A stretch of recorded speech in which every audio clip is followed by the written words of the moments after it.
அனைவருக்கும் வணக்கம். சங்கமம் அப்படின்ற என்னோட சேனல்ல இருந்து இன்னைக்கு இன்ஸ்பிரேஷனல் ஸ்டோரி அப்படின்னு சொல்லிட்டு ஒரு புதிய நிகழ்ச்சியை ஆரம்பிக்கிறோம். மகளிர் மட்டம் எடுக்கும்போதே நிறைய பேர் வந்து ஆம், அந்த மத்த ஆளுங்களையும் நீங்க இன்டர்வியூ பண்ணா இன்னும் நல்லா இருக்கும் அப்படின்னு சொல்லி ரிக்வெஸ்ட் பண்ணாங்க. சரி, அப்ப வந்து ஜென்ரலா ஒரு இன்ஸ்பிரேஷனல் ஸ்டோரி அப்படின்னு வச்சு நம்ம பல பேரை இன்டர்வியூ பண்ணலாம் அப்படின்ற எண்ணம் வந்துச்சு. அதனால தான் இன்னைக்கு இன்ஸ்பிரேஷனல் ஸ்டோரி அப்படின்ற இந்த அருமையான நிகழ்ச்சியில உங்களை வந்து நான் சந்திக்கிறேன். விசை ரேடியோ அப்படின்றவங்க நம்மளுடைய மீடியா பார்ட்னர் ஆயிருக்காங்க. ரொம்ப ரொம்ப நன்றி எங்களோட இணைந்ததற்கு. மென்மேலும் நிறைய நிகழ்ச்சிகள் அவங்களோட பண்ணணுன்ற ஆசை எங்களுக்கு இருக்கு. இன்னைக்கு இந்த நிகழ்ச்சிக்கு யார் வந்திருக்கா அப்படின்னு பாத்தீங்கன்னா, சாய் பிரசாத் வெங்கடாச்சலம் அப்படின்றவர் வந்திருக்காரு. இவரோட அந்த ஸ்பீச்லாம் பார்க்கும்போது ஒரு அற்புதமான கான்செப்ட் சொன்னாரு.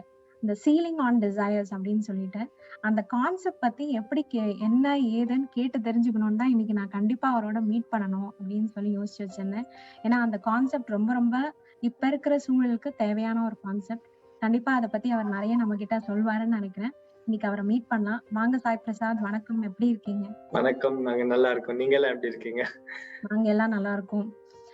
உங்கள பத்தி மக்களுக்கு ஒரு இன்ட்ரோ ஆல்ரெடி அவங்க ப்ரோமோல பார்த்திருப்பாங்க. இருந்தாலும் உங்கள பத்தி நீங்களே சொல்லுங்க. ஆம், நான் ஒரு சின்ன பையன். சோ எங்களோட எங்களோட ஒரு ஆர்கனைசேஷன் இருக்கு, சாய் ஆஸ்ரயான்னு பேரு, சாய் ஆஸ்ரயா ட்ரஸ்ட்னு. 4 வருஷத்துக்கு முன்னாடி இந்த ஆர்கனைசேஷன் ஸ்டார்ட் பண்ணோம். சோ அது எப்படி ஸ்டார்ட் ஆச்சு, இப்ப என்ன பண்ணிட்டு இருக்கோம்னு சொல்றதுக்கு எங்களுக்கு ஒரு வாய்ப்பு நீங்க எல்லாம் கொடுத்ததுக்கு ரொம்ப நன்றி. So that is what we are. So we are about 200 volunteers. 200 பேர் இருக்கோம். ஸோ எல்லாரும் சேர்ந்து என்ன பண்ணிட்டு இருக்கோம். இப்போ வந்து ஒரு 220 பெட் சூப்பர் ஸ்பெஷாலிட்டி ஹாஸ்பிட்டல் கட்ட போறோம். It's a free super speciality hospital which will not have any billing counter. So அதுக்கு எப்படி வந்தோம் அந்த மாதிரி கட்டுறதுக்குன்றது it's a long story. So எங்களுக்கு வாய்ப்பு கொடுத்ததுக்கு நன்றி. So I hope to share the whole journey with everybody. Yes, அருமை அருமை. நீங்க பில்லிங் கவுண்டரே இல்லன்னு சொன்னீங்களே, எப்படி அது சாத்தியம்? அது மட்டும் கொஞ்சம் கியூரியஸா இருக்கு எனக்கு. ஐ திங்க் இது இது இந்த ஹாஸ்பிட்டல் பத்தி பேசுறதுக்கு முன்னாடி வந்து இந்த ஆர்கனைசேஷன் எப்படி ஆரம்பிச்சேன்னு சொல்றேன். ஸோ நான் பேசிக்கலி எனக்கு ஒரு நல்ல ஒரு அப்ரிங்கிங் இருந்தது. என்னோட அம்மா அப்பா வந்து ரொம்பவே சிம்பிளா வளர்த்து சேவானா என்ன அப்படின்னு சொல்லி கொடுத்து எப்படி நம்ம சிம்பிள் லைஃப் லீட் பண்ணணும், அதுதான் why is it so important, நம்ம வந்து நம்மளையே எல்லாருக்குள்ளயும் எப்படி பாக்கணும்ன்றத வந்து எனக்கு சின்ன வயசுல இருந்து சொல்லி கொடுத்துட்டு இருந்தாங்க. பட் அது எப்போ ரொம்ப சீரியஸ் ஆச்சுன்னா என்னோட செகண்ட் இயர் அண்டர் கிராஜுவேஷன்ல எனக்கே ஒரு ஹார்ட் ப்ராப்ளம் வந்தது ஃபர்ஸ்ட். ஸோ அதை ஆப்ரேட் பண்ணி சரி பண்றதுக்கு அந்த டைம்ல I had to take 1 year off from college. So ஒரு வருஷம் ஃபுல்லா போயிடுச்சு அதுல. ஸோ அதுக்கப்புறம் காலேஜ் போயிட்டு திரும்பி I had a health problem and I was paralysed from one side. So long story short, நான் பெட் ரிடனா இருந்தேன் ஒரு 9-10 monthsக்கு.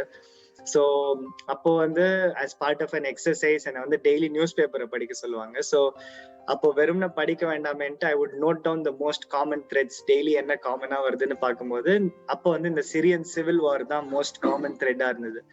அப்போ ஒரு நாள் நான் அந்த ஒரு ஆர்டிக்கலை படிச்சும் போது it really touched me and நான் அழுதுட்டு இருந்தேன்.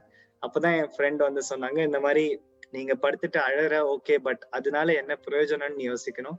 சோ இதையே நீ ஒரு மோட்டிவேஷனா எடுத்துட்டு நீ வந்து சரியான அப்புறமா உனக்கு குணமான அப்புறமா நீ அவங்களுக்கு ஆக்சுவலா ஏதாவது பண்ணணும், அப்படி பண்ணா நல்லா இருக்குமேன்னு சொன்னாங்க. So that really motivated me. So அதுல இருந்து again I moved forward and long story short eventually நான் சிரியன் பார்டருக்கு போகிறதுக்கு எனக்கு ஒரு சான்ஸ் கிடைச்சது. அந்த வாய்ப்பு கிடைச்ச போது நிறைய அங்க போயிட்டு சேவை பண்ணேன், எஸ்பெஷலி குழந்தைகளோட. அப்பதான் இந்த கடைசி நாள் ஆஃப் த ஃபர்ஸ்ட் ட்ரிப் ஒரு 5 வயசு குழந்தை, ஒரு பொன் குழந்தை என்ன கேட்ட கொஸ்டின் தான் இந்த சாய் ஆஸ்ரயாக்கு பர்த் கொடுத்ததுன்னு என்னால சொல்ல முடியும். ஸோ அந்த கொஸ்டின் என்ன கேட்டானா, do you also give food to children like us in India அப்படின்னு broken Arabic and Englishல அந்த குழந்தை கேட்டது. ஸோ அப்போ வந்து எனக்கு அது ரொம்பவே டீப்பா டச் ஆச்சு. ஏன்னா it didn't feel like a 5-year-old's question. ஒரு 5 வயசு குழந்தை கேட்கிற கொஸ்டின் இல்ல அது. ஸோ சாதாரணமா வந்து they don't ask that kind of a question. So I was left in tears. So நான் திரும்பி இந்தியாவுக்கு வந்து, நாங்க அப்ப சேவை பண்ணிட்டு இருந்தோம், பட் வாரத்துக்கு ஒரு தடவையோ மாசம் ஒரு தடவையோ நம்மளுக்கு டைம் கிடைக்கும் போது போய் சாப்பாடு கொடுக்கறது, அந்த மாதிரி ஒரு activity. But it didn't feel like we were doing something every day. அப்பதான் வந்து எவ்ரிடே ஆரம்பிக்கணும்ட்டு ஒரு தாட் வந்தபோது, ஸோ நாங்க பெங்களூர் போனதும் ஃபர்ஸ்ட் ஒரு சின்ன ஸ்லம்ல இருந்து ஸ்டார்ட் பண்ணோம். ஒரு 50 குழந்தைகள் வந்து அந்த ஸ்லம்ல வந்து என்ன சிச்சுவேஷன்ல இருந்தாங்கன்னா, I go into details. So கொஞ்சம் டைம் ஆகலாம், but it's a beautiful story. I am sure you will enjoy it as well. But these 50 children, அவங்களுக்கு வந்து ராத்திரி சாப்பிட மாட்டாங்க, திருப்பி காத்தாலையும் சாப்பாடு இருக்காது, பட் அவங்க ஸ்கூலுக்கு போவாங்க. ஸோ ஸ்கூலுக்கு போனதும் they won't be able to focus, and some of them prayer டயத்துலயே மயக்கம் வந்துரும்.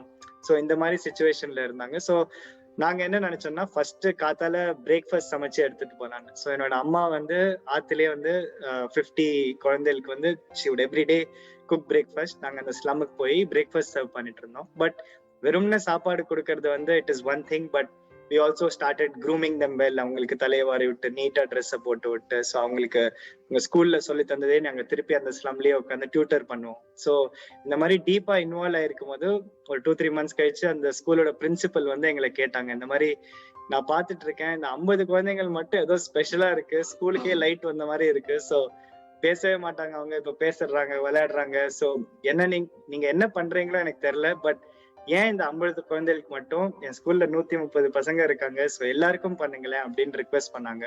ஸோ நாங்க எதுவும் சொல்றதுக்கு முன்னாடி என்னோட அம்மா வந்து நீங்க கவலைப்படாதீங்க மேடம் சொன்னாங்க, நாளைக்குல இருந்து வரோம் அப்படின்னு சொல்லிட்டாங்க. ஸோ டக்குன்னு ஸோ எப்படி ஆச்சுன்னு தெரியல, but we started serving one school. So அப்படிதான் அடாப்ட் பண்ணோம். ஸோ அப்ப என்ன பண்ணோம்னா, this was the first project, breakfast சேவான்னு சொல்லிட்டு வி ஸ்டார்டட். ஸோ என்ன பண்ணோம், ஸோ வீட்டுல ஹார்மனி கிரியேட் பண்ணோம். ஃபர்ஸ்ட் வீட்டுக்கு போயிட்டு அம்மா அப்பாவுக்கு வேலை இல்லாட்டி we found work for them and we made sure that the child had a good environment to study at home. படிக்கிற மாதிரி இருக்கணும். ஸோ வீட்டுல பிரச்சனை இருந்துச்சுன்னா அந்த குழந்தைகள் முன்னாடி டிஸ்கஸ் பண்ணாம வெளில போய் டிஸ்கஸ் பண்ணி if they sorted it out and money எப்படி சேவ் பண்ணி, they really started leading a very healthy life. And eventually ஒரு ஸ்கூல்ல ஸ்டார்ட் பண்ணி இந்த ப்ராஜெக்ட் நிறைய இடத்துல பரவிடுச்சு. ஸோ ஒரு ஸ்கூலா இருந்தது 2 ஆச்சு, 2, 3 ஆச்சு, 4, 5 ஆச்சு. ஸோ இட்ஸ் லைக் இப்போ ஆயிரக்கணக்கான குழந்தைங்களுக்கு we are serving, but more than the numbers, what really happened was இவங்க எல்லாம் ஸ்லம்ஸ்ல இருந்து they moved out and started living in small homes.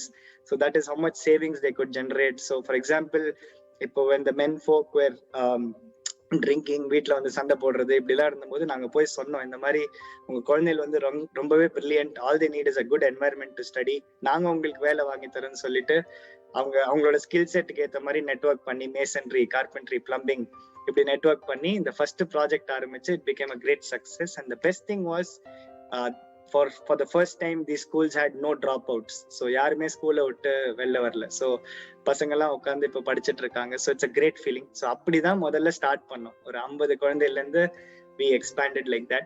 But இது பண்றதே தான் we had the next thought. Like ஒரு நாள் இந்த ஸ்லம்ல உட்காந்துட்டு இவங்கள்ட்ட பேசும்போது ஒரு அம்மா ஓடி வந்தாங்க, வந்துட்டு என் குழந்தைக்கு உடம்பு சரியில்லை, ஜுரம் இருக்கு அப்படின்னாங்க. சரி, சாதாரண ஜுரம் தானே அப்படின்னு நினைச்சிட்டு நாங்க போய் குழந்தைய பார்க்கலாமேன்னு போனா அந்த குழந்தைக்கு வந்து 104 டிகிரி ஃபீவர். ஸோ கண்ணே திறக்க முடியல அந்த குழந்தையால. Literally we thought that it's pretty bad. அவங்க கவர்மெண்ட் ஹாஸ்பிட்டல்ல ட்ரை பண்ணாங்க, ட்ரீட்மெண்ட் கிடைக்கல. அதுக்கப்புறம் பிரைவேட் ஹாஸ்பிட்டல் கூட்டிட்டு போனாங்க. அட்மிஷன் ஃபீஸை பார்த்து பயந்து they didn't know what to do. So நாங்க போயிட்டு ஏமா கூட்டிட்டு வந்தீங்க, அட்மிட் பண்ணிருக்கணும்ல அப்படின்னு சொல்லிட்டு as we were arranging treatment, that's when we found the need to provide care. because நிறைய பேர் எங்கள்கிட்ட வந்து சொன்னாங்க, இந்த மாதிரி பெரிய பெரிய கார்பரேட் ஹாஸ்பிட்டல் வந்து இங்க இருந்து ஒரு கல்லு தூக்கி போட்டு அங்கதான் போய் விழும், பட் எங்களால அங்க ட்ரீட்மெண்ட்டுக்கு போக முடியல, ஏன்னா இட்ஸ் அன்அஃபோர்டபிள் அப்படின்னு சொன்னாங்க. ஸோ நாங்க என்ன பண்ணோம்னா ஒரு ஓப்பன் லெட்டர் எழுதினோம் எல்லாருக்கும், இந்த மாதிரி we want to do a super specialty Medicare camp every first weekend in this place in Bangalore because there is a big need அப்படின்னு எழுதிட்டு all are welcome, doctors, paramedics அப்படின்னு போட்டு நாங்க இப்போ ஒரு சின்ன ஆர்கனைசேஷன் ஒரு 25 வாலண்டியர் தான் இருந்தோம் மொத்தமாவே. So we just put it out. ஒரு வாரத்துக்கு யாரும் ரிப்ளை பண்ணல. பட் அதுக்கப்புறமா one cardiologist replied. he said நான் வந்து யூஎஸ்ல இருந்து வந்திருக்கேன், I'm relocating to India, I've relocated so many years back, I want to join you all and work அப்படின்னாரு. ஸோ அவர் வந்ததும் ஒரு 10 daysல நீங்க பாத்துருக்கணும் ஒரு 10 டாக்டர் சேர்ந்துட்டாங்க. So different specialities. நாங்க என்ன ட்ரை பண்ணிட்டு இருந்தோம்னா, we did not want to do a primary screening camp where எல்லா பிரச்சனைக்கும் பாராசிட்டமால் எடுத்து டக்குன்னு கொடுத்துருவாங்க. So that's not the solution. So நீட்டா நம்ம எப்படி ஒரு கார்பரேட் ஹாஸ்பிட்டல்ல அவங்களுக்கு என்ன treatment கிடைக்கணுமோ they deserve it, but it's just that they're not getting it. So அதுக்கு அரேஞ்ச் பண்ணணும்னு சொல்லிட்டு it was an ambitious attempt, but nevertheless we made it. என்னோட அப்பா வந்து இந்தியன் ஸ்பேஸ் ரிசர்ச் ஆர்கனைசேஷன்ல ஒர்க் பண்றாரு, இஸ்ரோல. ஸோ அவர் அங்க பேசி கம்யூனிட்டி ஹால்ல அரேஞ்ச் பண்ணி நாங்க ஒரு டெம்பரரி ஸ்ட்ரக்சர் பில்ட் பண்ணி ஒரு ஹாஸ்பிட்டல் ஆட்டமே we started off. So long story short, ஒரு 700 பேஷண்ட் வந்திருந்தாங்க. ஸோ அப்ப எனக்கு திரும்பி I had a setback. So நான் சிரியன் பார்டர் போயிட்டு வந்ததும் திரும்பி I fell sick, I could not walk. And அப்ப வந்து இந்த கேம்ப்ல வந்துட்டு 2 பேர் பேசிட்டு இருந்தாங்க. And it was a very serious conversation. So என்னதான் பேசுறாங்க அப்படின்னு போய் பார்க்கும்போது அவங்க ஒருத்தர் வந்து இன்னொருத்தர்கிட்ட சொல்லிட்டு இருக்காரு, ஏய் இவங்களை பார்த்தா கட்டாயம் இவங்க பொலிட்டீஷியன்ஸ் மாதிரிதான் இருக்காங்க, எலெக்ஷன்ல நிக்க போறாங்க போல, அதனாலதான் இதெல்லாம் பண்ணிட்டு இருக்காங்க, நிச்சயமா இவங்களுக்கு ஏதாவது பொலிட்டிக்கல் பேக்கிங் இருக்கணும் அது இதுன்னு சொல்ல ஆரம்பிச்சிட்டாரு. நான் நினைச்சேன், ஐயோ நம்ம வந்து இங்க சேவை பண்ண வந்தோம், மோஸ்டா கை தட்டி நல்ல வேலை பண்றப்பா அப்படின்னு சொல்லுவாங்கன்னு பார்த்தா இங்க வந்து தேவர் டாக்கிங் லைக் தட். பட் அதுதான் நம்ம வந்து எப்ப என்ன செஞ்சாலும் ஒரு எக்ஸ்பெக்டேஷன் இருக்கும். So that was a lesson. But how that game was, இந்த இன்னொரு பர்சன் கேட்டுட்டு அவர் சொன்னாரு, நீ என்ன வேணாலும் சொல்லிக்கோ, பட் என்னவோ எனக்கு இவங்கள்ட்ட டிஃப்ரெண்டா தோணுது, இவங்க அன்போட எல்லா அவங்கள்ட்ட இருக்கிற அன்பு எல்லாத்தையும் நம்ம மேல ஷவர் பண்றாங்களே, I think that is very different about them. So என்னோட கட் ஃபீலிங் என்னன்னா, நீ அடுத்த மாசம் வா, இல்லாட்டி அடுத்த வருஷம் வா, கண்டிப்பா அவங்க இங்க இருப்பாங்க அப்படின்னு அவர் சொன்னாரு. அதை கேட்டு எனக்கு உடனே கண்ணீர் வந்துருச்சு. ஏன்னா எனக்கு அப்போ பேசவும் முடியாது. So I to struggle to speak. But then எனக்கு அதை கேட்டதும் ஐ ஹேட் நோ வேர்ட்ஸ். ஸோ 4-5 பேரை கூப்பிட்டு சொன்னோம், இந்த மாதிரி வேற யாருக்காக இல்லாட்டாலையும் அந்த ஒரு பர்சனோட நம்பிக்கைக்கோசம், அவரோட ஃபெய்த் கோசரம் நம்ம கட்டாயம் இதை கேரி ஃபார்வர்ட் பண்ணுன்னு சொல்லிட்டு ட்ரூ டு ஹிஸ் வேர்ட்ஸ் இன்னைக்கு 55,000 பேஷண்ட்டுக்கு ட்ரீட்மெண்ட் பண்ணிருக்கோம் 3.5 வருஷத்துல. ஸோ 4 வருஷத்துல. ஸோ இது எப்படி ஆச்சுன்றது இன்னொரு ஸ்மாலா சொல்றேன். ஸோ நாங்க பெங்களூர்ல வந்து ஒரு ரயில்வே பிரிட்ஜ் கடையில இந்த லெப்ரசி பேஷண்ட்ஸ் உட்காந்துட்டு இருப்பாங்க. ஸோ அவங்களுக்கு வந்து நாங்க போயிட்டு சாப்பாடு கொடுக்கறது, துணிமணி கொடுக்கறதுன்னு பண்ணிட்டு இருந்தோம். பட் அகைன் எங்களுக்கு வந்து அந்த தாட் வந்தது, இப்ப நம்ம இன்னைக்கு சாப்பாடு கொடுத்துடுறோம், நாளைக்கு இல்ல, பட் அதுக்கப்புறமா என்ன ஆகும், right? Like what happens to them? So நம்ம நிஜமாவே நம்மள அவளுக்குள்ள பாக்குறோம்னா we have to do something permanent, right? So அப்படின்னு சொல்லிட்டு அவங்கள போயிட்டு ஒரு நாள் சொன்னோம், நீங்க தயவு செஞ்சு நீங்க எல்லாம் கொஞ்சம் வீட்டுக்கு வர முடியுமா, நம்ம எல்லாம் உட்காந்து பேசலாமே அப்படின்னு சொல்லிட்டு. இது அரௌண்ட் கிறிஸ்மஸ் டைம். அவங்க முதல்ல ஒத்துக்கல, அதுக்கப்புறம் ரொம்ப அன்போட கூப்பிட்டோம், அப்புறம் வந்துட்டாங்க. ஒரு 25 பேரு வீட்டுக்கு வந்திருந்தாங்க. ஸோ அவங்களுக்கு வந்து கை கால் எல்லாம் கிடையாது. ஸோ அந்த லெப்ரசி வந்து மொத்தமா சாப்பிட்றோம். ஸோ நாங்க வந்து அவங்களுக்கு சாப்பாடு ஊட்டிட்டு இருந்தோம். அப்போ ஒரு அம்மா வந்து அழ ஆரம்பிச்சிட்டாங்க. ஸோ அவங்களே அழ ஆரம்பிச்சு அப்புறம் அவங்களே பேசினாங்க. அவங்க சொன்னாங்க, நான் இப்ப ஏன் இப்படி சந்தோஷத்தோட அழறேன்னு தெரியுமா? ஏன்னா நீங்க எங்க எல்லாருக்கும் 10,000 ரூபாய் கொடுத்திருந்தாலும் நாங்க இவ்வளவு சந்தோஷப்பட்டிருக்க மாட்டோம். ஏன்னா this is the first time we are being treated like normal human beings.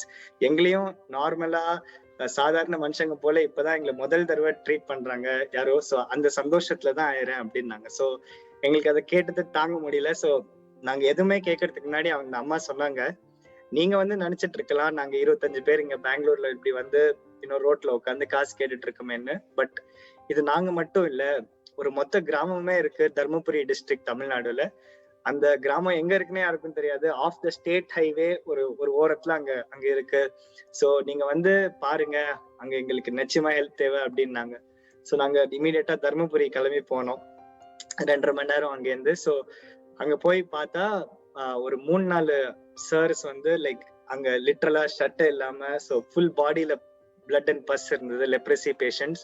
அதை அரிச்சுக்கிறதுக்கோசம் அவங்க மட்ல உட்காந்து தேய்ச்சிட்டு இருந்தாங்க. So it is a very sorry and very கோரி சைட் டு சி. அண்ட் என்ன பண்றதுன்னு தெரியாம நாங்க அங்க ஸ்ட்ரேஞ்சர்ஸ் இல்லையா, ஃபர்ஸ்ட் டைம் அங்க போறோம், அவங்களும் யாரு என்னன்னு பாக்குறதுக்கு முன்னாடி டக்குன்னு நாங்க எங்க டாக்டர்ஸோட போயிருந்தோம், வாலண்டியர்ஸோட. ஸோ அவங்கள ஒவ்வொருத்தரையா தூக்கி அவங்கள குளிப்பாட்டி அவங்க லெப்ரசிக்கு ட்ரெஸ்ஸிங் பண்ணி அவங்களுக்கு நீட்டா புது துணிமணி கொடுத்து அவங்கள we gave them the first aid that was required. அப்பதான் நாங்க நோட்டீஸ் பண்ணோம், இவங்களுக்கு எல்லாம் யாரோ ஆல்கஹாலை கொடுத்துட்டு நீங்க வந்து பாருங்கப்பா, நீங்க குடிங்க, உங்களோட வலியெல்லாம் போயிடும் அப்படின்னு சொல்லிட்டாங்க. ஸோ அவங்களோட இன்டென்ஷன் என்னன்னா, இவங்கள்ட்ட இருக்கிறது எல்லாத்தையும் எடுத்துக்கலாம் அப்படின்னு சொல்லிட்டு they introduced alcohol. ஸோ நாங்க வந்து எங்களுக்கு இந்த சிச்சுவேஷனே பொறுக்கல, பிளஸ் சாப்பாடு கஷ்டப்பட்டு இருந்தாங்க. ஸோ நாங்க மொத்த கிராமத்தையும் கூட்டினோம். ஒரு 90 பேர் தான் வந்தாங்க 200 பேர்ல இருந்து. But we got them together and we said, எங்களால இது வந்து ஒரு ஒன் டே ஆக்டிவிட்டியா இருக்கக்கூடாது, நாங்க வந்து we want to do something day to day basis. ஏன்னா நீங்க எங்களுக்கு அந்த வாய்ப்பை கொடுங்களேன்னு அப்படின்னு கேட்கறதுக்கு அனௌன்ஸ் பண்ணும்போது ஒரு பர்சன் பின்னாடில இருந்து சொன்னாரு. அவர் என்ன சொன்னாருன்னா, சார் நிறைய பேர் இதை சொல்லிட்டாங்க, பட் யாரும் திரும்பி வரவே இல்லை, யாரும் இங்க வந்து கன்சிஸ்டன்டா வேலை பண்ணதே இல்லை சார் அப்படின்னு சொன்னாரு. ஸோ திரும்பி 2வது தடவை நம்ம அனௌன்ஸ் பண்ணிட்டு கைத்தட்டல் கிடைக்கும்னு பார்த்தா டக்குன்னு மண்டையில ஒரு அடி. It's like it's a hurt. Your ego is put in its place, right? So அவர் அதை சொன்னது எங்களுக்கு என்ன சொல்லணும்னு புரியல. ஸோ நாங்க என்ன சொன்னோம், இந்த மாதிரி பாருங்க சார், உங்களோட இந்த வலி, உங்களோட இந்த மென்டல் ஸ்ட்ரெஸ்ஸை நாங்க தூக்கிட்டோம்னா நீங்க இந்த ஸ்மோக்கிங் அண்ட் ட்ரிங்கிங் விட்டுருவீங்களா அப்படின்னு நாங்க கேட்டோம். அவர் அங்கேருந்து, அவருக்கு கால் இல்ல அந்த சாருக்கு. ஸோ அவர், நீங்க நம்ப மாட்டீங்க, தவழ்ந்து வந்தார். ஒரு 80 மீட்டர் தவழ்ந்து வந்து அந்த வில்லேஜ் டேட்டி மேல கையை வச்சுட்டு சொன்னாரு, சார் நான் சத்தியமா சொல்றேன், இந்த வலியை நீங்க எடுத்துக்காமீங்க, நான் ஸ்மோக்கிங் ட்ரிங்கிங் விட்டுறேன்னு. ஸோ எல்லாரும் அந்த பாட்டு அழ ஆரம்பிச்சிட்டாங்க, அவர் எப்படி வந்தாரு எப்படி சொன்னாருன்றது பார்த்து. ஸோ அதுக்கப்புறம் அந்த வில்லேஜோட பீப்புளோட கோஆபரேஷனால அந்த ஒரு வில்லேஜை நாங்க தத்து எடுத்தோம், வில்லேஜ் அடாப்ட் பண்ணோம். ஸோ அவங்களுக்கு ஃபர்ஸ்ட் சாப்பாடு அரேஞ்ச் பண்ணோம். யாருமே பசியோட தூங்காம, so that is the first thing. சாப்பாடுக்கு முதல்ல அரேஞ்ச் பண்ணாங்க. ஒரு 80 குடும்பம் இருக்கு, 200 பேர் இருக்காங்க. ஸோ எல்லாருக்கும் ப்ரொவிஷன்ஸை கொடுத்து, யாருக்கெல்லாம் கை இருக்குன்னு ஐடென்டிஃபை பண்ணி அவங்கள சமைக்க சொல்லி அதுக்கு அரேஞ்ச் பண்ணி daily they started serving food. பெங்களூர்ல என்ன பண்ணமோ அதே இந்த கிராமத்துல நாங்க ரெப்ளிகேட் பண்ணோம். அதே டாக்டர்ஸ், அதே எக்யூப்மெண்ட் எல்லாத்தையும் எடுத்துட்டு வந்து இங்க ஹார்ட்ல இருந்து எல்லாத்துக்கும் டெஸ்ட் பண்ணும்போது தான் தெரிஞ்சது, எத்தனையோ பீப்புள் அவங்களுக்கு ஹார்ட்ல ப்ராப்ளம் இருந்தது, டயபெட்டிஸ் இருந்தது, ஹைப்பர் டென்ஷன் இருந்தது, பட் அது இருக்குன்னே தெரியாம எத்தனையோ வருஷமா வாழ்ந்துட்டு இருக்காங்க. தலைவலின்னு சும்மா நினைச்சிட்டு அது எதனால தலைவலின்னு கூட யோசிக்காம அந்த கிராமத்துல இருக்கிறவங்களை ஒரு மாதிரி ஒதுக்கி வச்சுட்டாங்க, ரைட்? அவங்களோட யாரும் பகிர்ந்து பேச மாட்டாங்க. அங்க செல்லிங் எனிதிங் எதுவுமே கிடையாது. ஸோ ஒரு மாதிரி அவுட்காஸ்ட், ரைட்? ஸோ நாங்க என்ன பண்ணோம்னா, along with medication we started counselling them. அவங்கள நீட்டா க்ரூம் பண்ணி, கை கால் இல்லாட்டாலே அவங்களுக்கு நல்ல ட்ரெஸ்ஸை கொடுத்து அவங்கள ப்ரிப்பேர் பண்ணி, ஸ்லோலி என்ன ஆச்சுன்னா, அந்த society that had outcast them accepted them. So என்ன ஆச்சுன்னா, ஒரு பியூட்டிஃபுல் எக்ஸ்பீரியன்ஸ். நாங்க ஐஸ்கிரீம், அங்க இருக்கிற சில குழந்தைங்களுக்கு ஐஸ்கிரீம் வாங்குறதுக்கு போனோம்னா 1/2 மணி நேரம் தர்மபுரிக்குள்ள ஓட்டிட்டு போயிட்டு தான் அவங்களுக்கு வாங்கி தரணும். ஸோ அங்கன்னு யாரும் வரமாட்டாங்க. ஸோ ஒரு தடவை அந்த ஐஸ்கிரீம் அங்கிளோட பெல்லு கேட்டுச்சு. ஸோ அப்பதான் you should have seen the சந்தோஷம். அந்த குழந்தைங்களோட கண்ணுல இருந்த அந்த சந்தோஷத்தை பாக்குறதுக்கே இட் வாஸ் அ கண்கொள்ளா காட்சி, right? So we all jumped in joy. So இப்போ slowly vegetable sellers, fruit sellers, bank people எல்லாரும் வர ஆரம்பிச்சிட்டாங்க. So the village is part of the mainstream society today. and இவங்கெல்லாம் பெங்களூர் போகிறத நிறுத்திட்டாங்க. ஸோ இது எப்படி ஆச்சுன்னா, இவங்க பெங்களூருக்கு வர ஒரே ஒரு கோல் அங்க பணத்தை சேர்த்து ஈரோடு, சேலம் இந்த மாதிரி டிஸ்ட்ரிக்ட்ஸ்க்கு போயிட்டு ஹாஸ்டல் ஐடென்டிஃபை பண்ணி அவங்க குழந்தைங்களை அங்க அட்மிட் பண்ணிடுவாங்க. So that the children don't go through the same flight. அதுதான் அவங்களோட கோல். ஸோ அதை பண்றதுக்கு தான் போயிட்டு இருந்தாங்க. ஸோ நாங்க என்ன பண்ணோம், we stopped them and we started supporting their children, so they no longer had to go to Bangalore. And today many of them have even found work in Dharmapuri. அவங்களையும் மதிச்சு people have given work. so before எப்படி இருந்துச்சு, அவங்க ட்ரெயின்ல போனாலும் reservation ticket இருந்தா கூட அவங்களை உட்கார விட மாட்டாங்க, ஏன்னா பஸ் வந்துட்டு இருக்கும், people won't let them sit. so அவங்க மாட்டுக்கு போயிட்டு டோர் பக்கத்துல உட்காருறது, டாய்லெட் பக்கத்துல உட்காருதுன்னு பண்ணிட்டு இருந்தாங்க. பட் இப்போ they are so self confident. so that was the first village that we adopted. இங்க இப்படி வேலை பண்றச்சே இன்னொரு ரெண்டு சிறு எக்ஸ்பீரியன்ஸ் சொல்றேன். ஸோ இங்க இப்படி வேலை பண்றச்சே நாங்க ஒரு 50 volunteer ஸ்ட்ரென்த்துக்கு we had grown. and அப்பதான் பெங்களூர்ல இருந்து கால் வந்தது, இந்த மாதிரி இங்க ஒரு பர்டிகுலர் ஏரியால lot of people are there, இங்க 2-3 ஏரியால, அண்ட் அவங்களுக்கு சாப்பாடு கஷ்டமா இருக்கு, அவங்களோட மெடிக்கல் இது ரொம்பவே மோசமா இருக்கு அப்படின்னு போன் பண்ணி சொன்னாங்க. நீங்களாம் என்ஜிஓ தானே, ஏதாவது பண்ண முடியுமான்னு. ஸோ நாங்க அதை, எங்களுக்கு ஃபர்ஸ்ட் என்ன ஆச்சரியம்னா, பெங்களூர்ல எப்படி சாப்பாடு கஷ்டம் இருக்க முடியும்னு நாங்க யோசிச்சுட்டு இருந்தோம். ஸோ நாங்க அங்க போன போதுதான் ஒரு பிஸி ஏரியால 2 பேர் சண்டை போட்டுட்டு இருக்காங்க ஒரு பிளேட் ஆஃப் சாம்பார் ரைஸ்க்காக. ஸோ இவென்ச்சுவலி அவங்க சண்டை போட அந்த ரைஸ் கீழே விழுந்துருச்சு. ஸோ நாங்க இறங்கி அவங்க கிட்ட போயிட்டு, சார் அவங்க இன்னும் அடிச்சுக்க போறாங்கன்னு நினைச்ச போதுதான் அவங்க 2 பேரும் they hugged each other and started crying. So இப்பதான் சண்டை போட்டுட்டு இருந்தாங்க. in that I don't know what was going on, they hugged each other and started crying. so அப்பதான் நாங்க போயிட்டு, சார் நாங்க சாப்பாடுக்கு அரேஞ்ச் பண்றோம் அவங்க 2 பேருக்கும் அப்படின்னு சொன்னபோது the response that they gave shocked us. எங்களை தள்ளி விட்டுட்டு சொன்னாங்க, சார் சாப்பாடு தருதுன்னா எங்க 2 பேருக்கு தராதீங்க சார், எங்க ஏரியாவுக்கு வாங்க, எத்தனையோ பேர் இருக்காங்க, 1000 கணக்குல, அவங்க எல்லாருமே கஷ்டப்பட்டுட்டு இருக்காங்க, நீங்க ஏன் இங்க பார்க்க கூடாது அப்படின்னு சொன்னாங்க. ஸோ அவங்களே எங்களை கூட்டிட்டு போயிட்டு அந்த ஏரியால பார்த்தா, ஸோ ஒரு பக்கம் ஹை ரைஸ் அபார்ட்மெண்ட், இன்னொரு பக்கம் இந்த மாதிரி ஸ்லம்ஸ். அண்ட் அந்த அபார்ட்மெண்ட்ல இருக்கிற கார்பேஜ்ல இருந்து எல்லாமே இந்த ஸ்லம்முக்கு தான் வருது. ரோட்ல எல்லாம் குழந்தைகள் உட்காந்துட்டு இருக்காங்க, யாரோ லூஸ் ப்ரொவிஷன் வாங்கிட்டு இருக்கா, அந்த டயத்துல சமைக்கிறதுக்கு சாப்பாடு கஷ்டம், பிளஸ் சில்ட்ரன் வேர் சிக். ஸோ நாங்க என்ன முடிவு பண்ணோம்னா, நம்ம வந்து இவங்களுக்கு எப்படியான we have to take care of the food requirement at least னு ஸ்டார்ட் பண்ணோம். So that project began to be called the 24/7 food seva. அதாவது மார்னிங், ஆஃப்டர்நூன், நைட். ஸோ அப்படிதான் நாங்க பிளான் பண்ணது. ஸோ என்ன ஆச்சுன்னா, we started serving 3,000 people a day, including midnight to morning 6. அது எப்படின்னு நான் சொல்லுறேன். பட் நாங்க என்ன பண்ணுவோம்னா, போயிட்டு சாப்பாடு எடுத்துட்டு போவோம், லஞ்ச். இப்போ எடுத்துட்டு போகும்போது என்ன பண்ணோம், அங்க இருக்கிற யூத், அங்க இருக்கிற பீப்புளுக்கு எல்லாம் நாங்க சொன்னோம், இப்போ உங்க சாப்பாடு பிரச்சனை போயிருச்சு, இப்போ நெக்ஸ்ட் நீங்களா வேலை தேடணும். ஸோ அதுக்கு எங்களால உங்களுக்கு ஹெல்ப் பண்ண முடியும். அதுக்குள்ள நிறைய volunteer சேர்ந்ததுனால we started networking them. அங்க படிச்ச பசங்களும் இருந்தாங்க, கராஜ்ல சேர்ந்துட்டாங்க. So we pulled them out and said, நல்லா படிச்சிருக்கப்பா, வேலை தேடுன்னு சொல்லிட்டு அவங்களுக்கு ரெஸ்யூம் ப்ரிப்பேர் பண்ணி, மேசன்ஸ், கார்பெண்டர்ஸ், பிளம்பர்ஸ், எங்கெல்லாம் அபார்ட்மெண்ட் கட்டிட்டு இருக்காங்களோ அவங்களை அங்க நெட்வொர்க் பண்ணி விட்டுட்டு all of them started finding work. So 1.5 வருஷம் we worked non-stop. அப்பதான் அந்த ஒரு ரெப்ரசன்டேட்டிவ், எங்களோட ஓன் வாலண்டியர் ஃப்ரம் த ஸ்லம்ல இருந்தே எங்களோட சேவ் பண்றதுக்கு சேர்ந்தாங்க அந்த யூத். அவர் வந்து எங்கள்கிட்ட சொன்னாரு, இந்த மாதிரி சார் நாளையில இருந்து நீங்க இங்க வராதீங்க, நீங்க வரும்போது இப்போ எங்களுக்கு நீங்க இன்னும் சாப்பாடு கொடுத்துட்டு இருக்கீங்கன்னா எங்களுக்கு கில்ட்டியா இருக்கு. ஏன்பா அப்படின்னா, அவர் சொல்றாரு, சார் இப்ப எங்களுக்கு எல்லாருக்கும் வேலை கிடைச்சிருச்சு, எங்களால சாப்பிட முடியுது, பட் எங்களுக்கு தெரிஞ்ச இன்னும் நிறைய ஏரியா இருக்கு, அங்க வந்து நீட் இன்னும் ஜாஸ்தி, நாங்க அவங்களோட வந்து சேவை பண்றோம். இங்க எப்படி எல்லாருக்கும் எங்களுக்கு அந்த லவ் அண்ட் ரெஸ்பெக்ட் கிடைச்சதோ அதே மாதிரி நாங்க மிச்சம் எல்லாருக்கும் செய்யணும்னு ஆசைப்படுறோம் அப்படின்னு சொல்லிட்டு அவங்களே கூட்டிட்டு போனாங்க மிச்ச ஏரியாஸ்க்கு. So that is the true transformation, right? So we didn't want food to make them stay back, but food empowered them. So சாப்பாடு மெயின் திங் இல்லை. இப்போ நம்ம வெறும் கையோட போய் பேசணும்னா யாரும் கேட்க மாட்டாங்க, ரைட்? பட் அந்த சாப்பாடு கொடுத்து அவங்க சாப்பிடும் போது அந்த 10 நிமிஷம் அவங்களோட இதயத்தோடு பேசுறதுக்கு நம்மளுக்கு கிடைக்கிறது. ஸோ அதான் இம்பார்ட்டன்ட். அதே மாதிரி டின்னர் டயத்துல ஒரு இங்க இருக்கிற மோஸ்ட் ஆஃப் த மதர்ஸ் என்ன பண்ணிட்டு இருந்தாங்கன்னா, காத்தால 6 மணிக்கு வேலை போவாங்க, சாயந்தரம் 8 மணிக்கு வருவாங்க, ராத்திரி 8 மணிக்கு வந்துட்டு ஃபயர்வுட் கலெக்ட் பண்ணணும் சமைக்கிறதுக்கு. ஸோ அந்த மாதிரி சுச்சுவேஷன்ல என்ன ஆகும், இந்த குழந்தைங்க வந்து ஒரு தடவை பார்த்தும் போது 6-7 வயசு குழந்தைங்க எல்லாம் பான் சாப்பிட்டுட்டு இருந்தாங்க. அப்பதான் நாங்க போய் கேட்டோம், எப்படி உங்களுக்கு யாரு இதை கொடுத்ததுன்னா, அந்த அண்ணன் கொடுத்தான், இந்த மாதிரி இதை சாப்பிடுப்பா, நல்ல கூலா இருக்கும் வயிறு, அப்படியே படுத்து தூங்கிரு அப்படின்னு சொல்லியிருக்காங்க.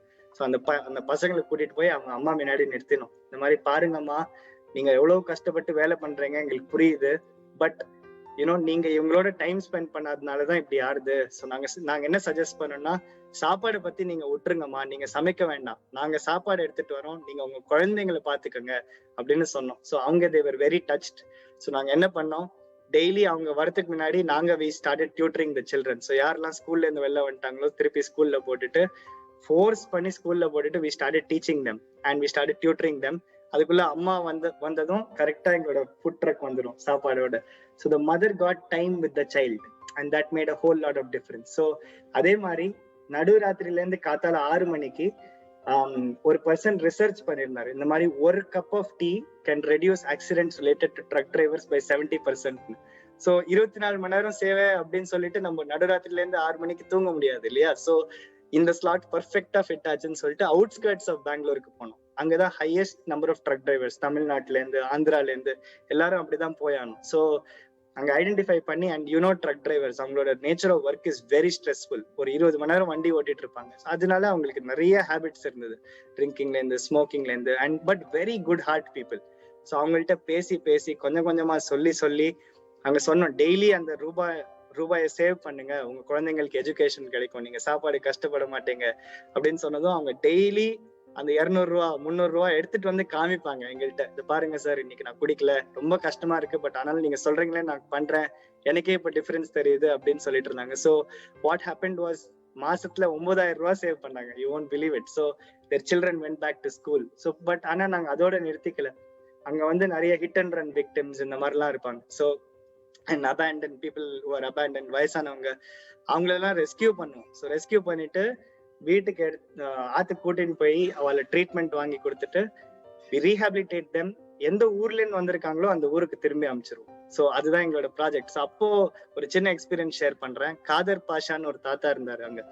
ஸோ அவருக்கு வந்து இங்க ஒரு பெரிய டியூமர் இருந்தது. Later on we found it was a cancer. So அவருக்கு ட்ரீட்மெண்ட் பண்ணும்போது அவர் ஹாஸ்பிட்டல்ல இருந்து ஓடி போயிட்டாரு, வீட்டுல இருந்து ஓடி போயிட்டாரு பையனோட சண்டை போட்டுட்டு. அவர் நாங்க திருப்பி கண்டுபிடிச்ச போது அவரை பார்த்த போது எப்படி இருந்தாருன்னா, ஒரு 10,000 ஃபிளஷ் ஈட்டிங் மேகட்ஸ் இருந்தது அவர் பாடி மேல. சோ அவர் வெறும் கண்ணு மட்டும் தான் தெரியும், அந்த அளவுக்கு புழு. கஷ்டப்பட்டு புழுவை தட்டு விட்டிட்டு இருந்தாரு. சோ நாங்க அப்ப வந்துட்டு ஆம்புலன்ஸை கூப்பிட்டோம், யாரும் வரல. கடைசியில நாங்களே அந்த தாத்தாவை தூக்கி எங்க கார்ல போட்டு ஹாஸ்பிட்டலுக்கு எடுத்துட்டு போனோம், கவர்மெண்ட் ஹாஸ்பிட்டலுக்கு. அங்க அவருக்கு ட்ரீட்மெண்ட் பண்ணிட்டு அவர் பையனை போன் பண்ணி நாங்க சொன்னோம், இப்போ நீ யோசிக்காதப்பா, நீ வந்து உன் அப்பா பாரு, அதுக்கப்புறமா கூட்டின்னு போறதா இல்லையான்னு முடிவு பண்ணிக்கோன்னு சொன்னதும் அவர் பையன் வந்து ஒரு அப்பா பார்த்ததுமே he was in tears. So அப்பாவை கூட்டிட்டு போனா, கூட்டிட்டு போயிட்டு 3 மாசம் கழிச்சு he texted, he said இந்த மாதிரி நேற்று ராத்திரி என்னோட அப்பா வந்து பீஸ்ஃபுல்லா அவர் தூங்கும் போதே he passed away. And then he writes, உங்க எல்லாராலையும் தான் என்னோட அப்பா எனக்கு என்ன மீன் பண்ணாருன்னு எனக்கு இப்பதான் புரியுது. ஸோ apparently அவரோட அப்பா வந்து last 3 months they had a most lovely time as a family. அவரோட எல்லா அன்பையும் he showered on his son, his wife and the kids. So he was very happy. So இது வந்து ஒரு சின்ன எக்ஸ்பீரியன்ஸ் தாங்க, இது ஒன்றும் தெரியல, but there is such profundity, right? So இப்படி பண்ணும்போது தான் இந்த கடைசி பார்ட்டுக்கு வரேன். இப்படி பண்ணும்போது தான் எங்களுக்கு அருணாச்சல் பிரதேஷ் ஸ்டேட்ல இருந்து ஒரு கால் வந்துச்சு. So it was from a good person who was also a volunteer. அவங்க என்ன சொன்னாங்கன்னா, நிறைய குழந்தைகள் வந்து இங்க ஹார்ட் டிசீஸோட சஃபர் பண்றாங்க. நிறைய பேர் 25 to 40 வயசுக்குள்ளேயே நிறைய மார்டாலிட்டி ரேட் ஹையா இருக்கு அப்படின்ட்டு. ஸோ நாங்க அந்த இன்ஃபர்மேஷனை வேலிடேட் பண்ணி அஸ்ஸாமுக்கு ட்ரெயின்ல போயிட்டு அங்கேருந்து 24 மணி நேரம் ஓட்டணும் வண்டி, 500 கிலோமீட்டர் போறதுக்கு. So it's a really tough road to drive. இந்த இடம் எங்க இருக்குன்னா 14,000 அடி ஒசரத்துல, அதாவது 14,000 feet above sea level and -20 degree இருக்கும் அங்க வெதர். அங்க இருக்கிற ட்ரைபல் வில்லேஜஸ்க்கு போயிட்டு நாங்க இந்த மாதிரி we want to take care of their health, we want to do this super specialty medicare camp அப்படின்னு சொன்னபோது அந்த டிஸ்ட்ரிக்ட் மெடிக்கல் ஆஃபீஸர் கேட்டாரு, என்ன நீங்க இப்படி சொல்றீங்க, என்ன பண்ண போறீங்க அப்படின்னு கேட்டபோது நாங்க சொன்னோம், இந்த மாதிரி எக்கோ, இசிஜி. ஒரு நிமிஷம் இருங்க, எக்கோவா? இங்க ஒரு எக்கோ பண்றதுக்கு நாங்க 24 மணி நேரம் போகணுமே அப்படின்னு சொன்னாரு. So naturally we were shocked. So அங்க வில்லேஜஸ்ல போயிட்டு ஆல் இண்டியா ரேடியோ தான் எங்களுக்கு அனௌன்ஸ் பண்ணாங்க, இந்த மாதிரி there's an organization coming. அது வந்து லோக்கல் ட்ரைபல் லாங்குவேஜ் வந்து மோம்பா அப்படின்னு பேர், அதுல டிரான்ஸ்லேட் பண்ணிட்டு அனௌன்ஸ் பண்ணிட்டாங்க. ஸோ நாங்க வந்து போய் ரெடியா இருக்கோம், பட் யாருமே வரல. அப்புறமா தான் எங்களுக்கு தெரிய வந்தது. ஸோ அவங்க லிட்டரலா டிரான்ஸ்லேட் பண்ணும்போது எப்படி பண்ணிருக்காங்கன்னா, ஸோ ஒரு குரூப் வந்திருக்கு, they claim to cure all diseases அப்படின்னு டிரான்ஸ்லேட் பண்ணிட்டாங்க. ஸோ என்ன ப்ராப்ளம் இருந்தாலும் சரி பண்ணுவாங்க. ஸோ இந்த ட்ரைபல் பீப்புள் எல்லாம் கேட்டுட்டு இவங்க கண்டிப்பா பிளாக் மெஜிஷியன்ஸா தான் இருக்கணும் அப்படின்னு சொல்லிட்டாங்களாம். ஸோ இந்த மாதிரி பரவிருச்சு. ஸோ யாருமே வரல. ஸோ நான் நினைச்சேன் நம்ம எங்க இருக்குன்னே புரியலையே அப்படின்னு சொல்லிட்டு ஒரு ஹட்டுக்கு போனோம். ஸ்டெத்தோஸ்கோப்ஸ் எல்லாம் எடுத்துட்டு அவங்க ஒரு வயசான பாட்டி உட்காந்துட்டு இருந்தாங்க. அம்மா, அவங்க காதுல இயர் பீஸை போட்டுட்டு உங்களுக்கு கேக்குதா தக் தக் தக் அப்படின்னு. அவங்க she was not convinced. உடனே அவங்க பையனை கூப்பிட்டு அவனோட பையனோட இதயத்தோட ஹார்ட் பீட்டை கேட்க விட்டோம். அப்பதான் அவங்க கண்ணை நீங்க பாத்துருக்கணும் அப்படின்னாங்க. So she was so surprised. and நான் நினைச்சேன் நம்ம எந்த பிளானட்ல இருக்குன்னே தெரியலையே அப்படின்ற போதுதான் அங்க இருக்கிற சில youth who had studied in other states came forward and said that these are really remote villages and 62க்கு அப்புறமா இப்பதான் அவங்க விசிட்டர்ஸே பாக்குறாங்க. So the army has been helping them.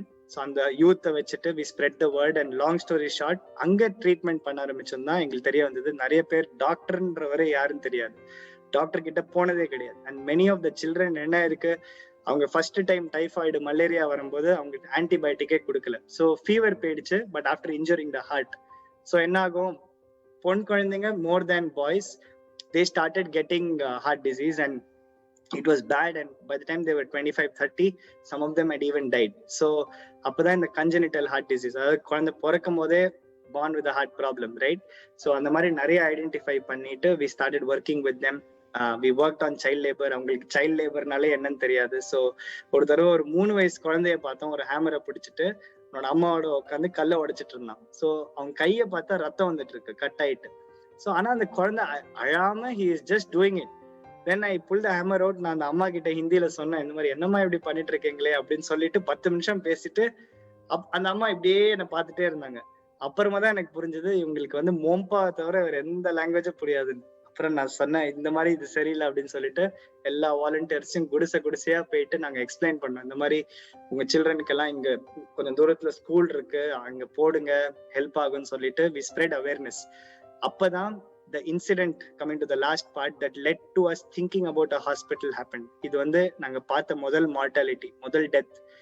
இது வந்து ஒரு குழந்தை வந்து ஒரு அம்மாவோட வூம்ல you know we lost the child. So அது எப்படி ஆச்சுன்னா, அந்த அம்மா வந்து she walked 3 hours to reach the camp.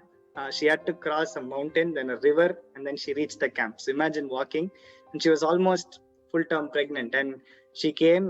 அவங்களோட பிபி பார்த்தபோது 220/120 இருந்தது. So extremely high. அண்ட் நாங்கள் ஃபீட்டல் டாப்லர் எல்லாம் பண்ணிட்டு அப்போதான் எங்களுக்கு தெரிய வந்தது the mother's health is not good, and the doctors decided to medicate. And 1 month கழிச்சு எங்களுக்கு கால் வந்தது, இந்த மாதிரி the child has died in the womb, but the mother is doing safe. So miraculously she survived. So நாங்க திரும்பி அருணாச்சல் பிரதேஷ் போகும்போது இந்த அம்மா உட்கார்ந்துட்டு இருந்தாங்க, and this was her 7th child that she was delivering, and the baby was lost, but the mother was totally in tears, and she was sitting there. The whole village was around her. So நாங்க அந்த ஆப்பர்ச்சுனிட்டியை எடுத்துட்டு எல்லார்ட்டையும் சொன்னோம், இந்த மாதிரி ஏன் நடக்குதுன்னா உங்களுக்கு புரிய மாட்டேங்கிறது, ஹார்ட் டிசீஸ்னா என்னென்ன, கைனகாலஜி ப்ராப்ளம்ஸ்னா என்னன்னு ஒண்ணா எக்ஸ்பிளைன் பண்ணோம் 2 மணி நேரம் அவங்களுக்கு உட்காந்து. அதுக்கப்புறமா நாங்க எல்லாம் ஒரு 5 வில்லேஜ் அங்க தத்து எடுத்துட்டு இருந்தோம் அதுக்குள்ள. ஸோ நாங்க ஒரு அனௌன்ஸ்மெண்ட் பண்ணோம், இந்த மாதிரி we should take a pledge that this will never repeat again அப்படின்னு 3 வருஷம் முன்னாடி we took a pledge. And what happened was, till today, touch wood, we have not lost another child to this kind of a problem or due to heart disease. அப்பதான் when we were treating these children with heart problems, we had to give them medicine. So கொடுக்கவே வருத்தமா இருக்கும், ஏன்னா தலை சுத்தம், side effects, தூக்கம் வரும், and it's a painful thing, right? அப்போதான் நாங்க பெங்களூர்ல போயிட்டு ஒரு பிரைவேட் ஹாஸ்பிட்டலா போய் கேட்போம், நீங்க ஆப்ரேட் பண்றீங்களான்னு. கடைசியில யாருமே கான்கிரீட்டா ஒத்துக்கல. அப்பதான் நாங்க சொன்னோம், சரிப்பா முடியாது அப்படின்னு சொல்லிட்டு கவர்மெண்ட் கிட்ட போயிட்டு உட்கார்ந்தோம். இந்த மாதிரி சார் எங்களுக்கு வந்து ஒரு கொஞ்சம் நிலம் கொடுத்தீங்கன்னா நாங்க ஒரு ஜெனரல் ஹாஸ்பிட்டல் கட்டுவோமே, ஹெல்ப் பண்ணலாமே அப்படின்னு போனோம். 3 மாசம் ஓட விட்டுட்டு கடைசியில கிடைக்கல. அப்புறம் திருப்பி போயிட்டு we persisted and we said, sir எங்களுக்கு 3 ஏக்கர் நிலம் வேணும் அப்படின்னோம். ஸோ அவங்க என்ன பார்த்துட்டு, என்னப்பா நீ 1 ஏக்கர் தானே கேட்டுட்டு இருந்தா, இப்ப என்ன 3 கேட்கற அப்படின்னு. நான் சொன்னேன், சார் நிறைய பேஷண்ட்ஸை பார்த்துட்டோம், அதனால எங்களுக்கு we feel that we need to build a bigger hospital. திருப்பி ஓட விட்டாங்க. 6 மாசம் ஓடணும், 8 மாசம் ஓடணும், கிடைக்கல. கடைசியில அவங்களுக்கே பொறுக்கல போல. ஸோ 2 வருஷம் கழிச்சு நாங்க திரும்பி போயிட்டு, சார் எங்களுக்கு இப்ப 5 ஏக்கர் நிலம் வேணும் அப்படின்னு கேட்டோம். அவர் என்ன பார்த்து சிரிச்சுட்டு, என்னப்பா நீ 1, 3, 5 இப்படியே போயிட்டே இருக்க, விட்டா 50 கேப்ப போல அப்படின்னு சொல்லிட்டு சொன்னாரு. சரி என்ன வேணும் சொல்லு அப்படின்னு உடனே we said, எங்களுக்கு இந்த மாதிரி 5 acres land வேணும், we want to put a hospital அப்படின்னு சொல்லிட்டு we identified a piece of land with their help. அதை சுத்தி வர 30 villages இருக்கு. ஸோ டக்குன்னு சங்கர் சார் படம் மாதிரி இந்த 30 கிராமம் நாங்க தத்தெடுத்துக்கிறோம். ஸோ அங்க இருக்கிற விவசாயிகளுக்கு ஹெல்ப் பண்றோம், அக்ரிகல்ச்சர் ப்ரொடியூஸ் எப்படி மேக்சிமைஸ் பண்றது, அங்க இருக்கிற ஸ்கூல்ஸ் எல்லாம் தத்தெடுத்துக்கிறோம், பிரேக்ஃபாஸ்ட் சேவா ஸ்டார்ட் பண்றோம், அந்த யூத்துக்கு ஸ்கில் ட்ரைனிங் கொடுக்குறோம் அப்படின்னு சொல்லிட்டு. அண்ட் அட் தி சென்டர் இந்த ஹாஸ்பிட்டல் இருக்கும், without a billing counter, it'll be able to treat patients அப்படின்னு பிரசன்ட் பண்ணது. அவங்க ரொம்ப ஹாப்பி ஆகி finally today they've given us the land and work is beginning for the hospital. So இதுதான் நாங்க இப்ப பண்ணிட்டு இருக்கிறது. So in a brief, so இதுக்கு நீங்க அடுத்த கேள்வி கேட்கறதுக்கு முன்னாடி I thought yeah, so I should share all this. So இப்போ வந்து நீங்க கேட்டீங்க இல்லையா, சீலிங் ஆன் டிசைர்ஸ் பத்தி நீங்க கேட்டுட்டு இருந்தீங்க. சோ சீலிங் ஆன் டிசைர்ஸ்க்கு போறதுக்கு முன்னாடி நீங்க எக்ஸ்பிளைன் பண்ணதை வச்சு, சோ எப்படி வந்து உங்களுக்கு ஃபண்டிங் கிடைச்சது எல்லாத்துக்கும், அது மெயினா தெரிஞ்சுக்கணும். ஐ கெஸ் சீலிங் ஆன் டிசைர்ஸும் அதுல கனெக்டட் நினைக்கிறேன். Correct madam. சோ எப்படின்னா நாங்க ஸ்டார்ட் பண்ணும்போதே we set out on this concept. So ceiling on desires வந்து it's a very well known concept. இது unique to this organization கிடையாது, but we very stringently follow it. So the way it works is, இப்போ Sai Prasad daily 10 cup coffee குடிக்கிறான்னா, I should ask my heart, I should say, உனக்கு 10 cup coffee தேவையா அப்படின்னு கேட்கும் போது, மடையா உனக்கு 2 கப்பு போறோம் அப்படின்னு சொல்லுவான். ஸோ சாய் பிரசாத் உள்ள இருந்து. So then it is not that I will take a notebook, சரி நான் 8 கப்பு குடிக்கல, 1 கப்புக்கு 10 ரூபா அப்படின்னு போட்டு நான் அது என்னோட சேவிங் ஆக முடியாது. பட் நான் அதே தாட்டை வந்து எல்லாத்துக்கும் at a thought level, word level and at an action level I should be able to do it. So வேணுங்கிறத மட்டும் யோசிக்கணும், கரெக்டா அன்போட வேணுங்கிறத மட்டும் பேசணும், நம்மளோட செயலும் அந்த மாதிரி இருக்கணும், எஃபிஷியன்டா. ஸோ நம்ம என்ன செஞ்சாலும் நம்மளுக்கு கோசம் மட்டும் இருக்கக்கூடாது, நம்மளையே நம்ம எல்லாருக்குள்ளயும் பார்த்துட்டு அவங்களுக்கு என்ன பெனிஃபிஷியலோ அப்படின்னு நம்ம யோசிச்சு பண்ணணும். அப்படி பண்ணும்போது என்ன ஆகும்னா, we will start leading a need based life. அப்ப என்ன ஆகும்னா, அந்த 1 ரூபாய்க்கு மதிப்புன்றது 1 ரூபாயா இருக்காது, it becomes priceless. அந்த 1 ரூபாய்க்கு value is like invaluable, right? So because it is backed by our effort and love, right? So that is how it is. So நாங்க இனிஷியலா ஸ்டார்ட் பண்ணும்போதும் இப்படி நீங்க எங்களோட வெப்சைட் எல்லாம் பாத்தீங்கன்னா டொனேட் பண்றதுக்கு எந்த ஆன்லைன் வழியும் கிடையாது, எங்க பேங்க் அக்கௌண்ட் நம்பர் எங்கேயும் இருக்காது. ஸோ அது என்ன ஆச்சுன்னா இனிஷியலா நாங்க ஸ்டார்ட் பண்ணும்போது we could never make ends meet. So நான் என் அப்பாட்ட போய் சொன்னேன், அப்பா மேனேஜ் பண்ண முடியல, நம்மளோட சேவிங்ஸ் எல்லாத்தையும் எக்ஸாஸ்ட் பண்ணியாச்சு, 3000 பேருக்கு டெய்லி சாப்பாடு போட்டுட்டு இருக்கோம், but people are coming and telling that they want to give money because we are doing good work. So என்னோட அப்பா என்ன பார்த்து சொன்னா, Sai, don't take that route. He said, நம்ம எண்ணத்துல ஸ்டார்ட் பண்ணமோ நம்மளோட எண்ணத்தை மாத்தவே கூடாது, ஸோ வேவர் ஆகாது அப்படின்னு சொல்லிட்டு next day he went to the bank and he told them, look, இந்த மாதிரி நாங்க வேலை பண்ணிட்டு இருக்கோம், எனக்கு ஒரு லோன் வேணும் அப்படின்னு உடனே அவங்க அப்பா பார்த்து கேட்டாங்க, இந்த மாதிரி சார் நீங்க ஹோம் லோன் கார் லோன் கேட்டீங்கன்னா நாங்க 2 நிமிஷத்துல தரலாம், பட் நீங்க என்னடானா பாரோ பண்ணிட்டு சேவ் பண்றேன்றீங்களே, அது எப்படி சாத்தியம் அப்படின்னு சொன்னோடனே அப்பா knew the manager, he convinced him, so they gave a lump sum and we started, we continued. But இதுல என்ன ஆச்சுன்னா எல்லா மக்களுமே பார்த்தாங்க இந்த மாதிரி எந்த அளவுக்கு to stay true to our ideals we can go, how much we can push the boundaries அப்படின்னு பார்த்துட்டு people who cannot contribute financially, பணமே கொடுக்க முடியாதவங்க எல்லாம் எங்களை ஜாயின் பண்ணாங்க. ஸோ எங்களோட பேஷண்ட்ஸே எங்களோட வாலண்டியர்ஸா மாறினாங்க. நாங்க நைட் போயிட்டு சர்வ் பண்ணும்போது ஃபார்மர்ஸ் எல்லாம் அவங்களோட ப்ரொடியூஸ் ட்ரக்ல எடுத்துட்டு போவாங்க. ஸோ வந்துட்டு எங்களுக்கு ஒரு 10 கிலோ தக்காளியை கொடுத்துட்டு சொல்லுவாங்க, இந்த மாதிரி நாங்க டெய்லி உங்களோட சாப்பாடு சாப்பிடுறோமே, பட் எங்களோட கான்ட்ரிபியூஷன் இதான் அப்படின்னு சொல்லிட்டு கொடுத்துட்டு போவாங்க. So you know that is the most moving thing, right? So it is not, it's worth more than so many crores of rupees, right? So இதுல தான் ஒரு பியூட்டிஃபுல் எக்ஸ்பீரியன்ஸ் நான் ஷேர் பண்ணணும்னு நினைக்கிறேன். ஸோ நாங்க சர்வ் பண்ணிட்டு இருந்த ஒரு ஸ்கூல்ல ஒரு பையன் பசவராஜ் அப்படின்னு, he came with an envelope and he said, இந்த envelopeல வந்து நாங்க வந்து கடலை மிட்டாய் எல்லாம் சாப்பிடல, பாஸ்ட் 1 இயரா நாங்க எங்கேயுமே சாக்லேட் வாங்கி சாப்பிடல, கார்ன் சாப்பிடல, இதுல வந்து எங்களோட சேவிங்ஸ் இருக்கு, நாங்க பெரிய பசங்கள ஆனதும் உங்களை மாதிரியே நாங்களும் சேவை பண்ணணும்னு ஆசைப்படுறோம் அப்படின்னு அவன் சொன்னான். அதுலயே எங்களுக்கு we were moved. Then he said, இதுல இருக்கிற சின்ன அமௌண்ட் வந்து எங்களோட நெக்ஸ்ட் பேட்ச்க்கு நீங்க சாப்பாடு கொடுக்க யூஸ் பண்ணுங்க அப்படின்னு அந்த envelope கையில கொடுத்துட்டு போனோம். It had a few hundred rupees in it, but till date that's the most profound contribution that we have received. So இப்போ என்ன ஆச்சு, நிறைய பேர் even from the US they have joined us. So USக்கு எங்களை வந்து கூகுள், ஸ்டான்ஃபோர்ட்ல எல்லாம் எங்களோட எக்ஸ்பீரியன்ஸை ஷேர் பண்ண கூப்பிட்டாங்க. ஸோ அப்போ அவங்க சொன்னாங்க, நீங்க எப்படி இப்படி பண்றீங்கன்னு அவங்களுக்கு ஆச்சரியமா இருந்ததா. So many of the people wanted to come and give money. So நாங்க என்ன சொன்னோம், நீட் வந்து உங்க பக்கத்துலயே இருக்கும் போது நீங்க எதுக்கு இந்தியா வரைக்கும் கான்ட்ரிபியூட் பண்ணி எதுக்கு பண்ணணும் அப்படின்ற போது we started 2 projects in US, Oakland, Californiaலையும் டாலஸ்லயும். டெய்லி மார்னிங் ஒரு 150 people they go serve breakfast all to people on the streets and they pull them out of the streets eventually. So ipo and the good news enna, people have got jobs in companies like Tesla after being on the streets, USPS la, Tesla la, so they're finding employment. So that is true transformation. Idu eppadi aachu, daily poi avangalta pesi, so we have been able to touch their heart. இது எப்படி சாத்தியமாச்சுன்னா, நம்ம எல்லாருக்குள்ளயும் அதுவும் சாய் பிரசாத் தான் அப்படின்னு நான் பார்த்தேன்னா, எனக்கு உடம்பு சரியில்லாத போது பெஸ்ட் டாக்டர்ஸ் எனக்கு ட்ரீட்மெண்ட் பண்ணாங்க. பட் அப்பனா there should be a value for me having the second chance, to survive and live. So the best way is if I start seeing myself in everybody, right?